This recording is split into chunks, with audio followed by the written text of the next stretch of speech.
I want to show you how to attach something to masonry using simple tools. Cordless drill, a cordless drill, impact driver, cordless drill. I'll be fastening this metal, which has been flopping around in the wind, and with this, it's just a masonry fastener. As you can see, I put one in up here earlier, and I thought I would show you how I did that.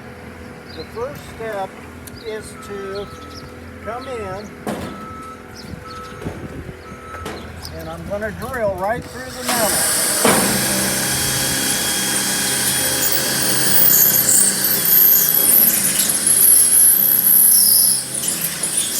You can see how easily that went in.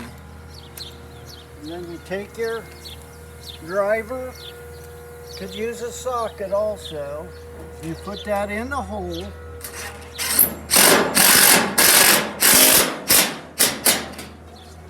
Fixed. As easy as that.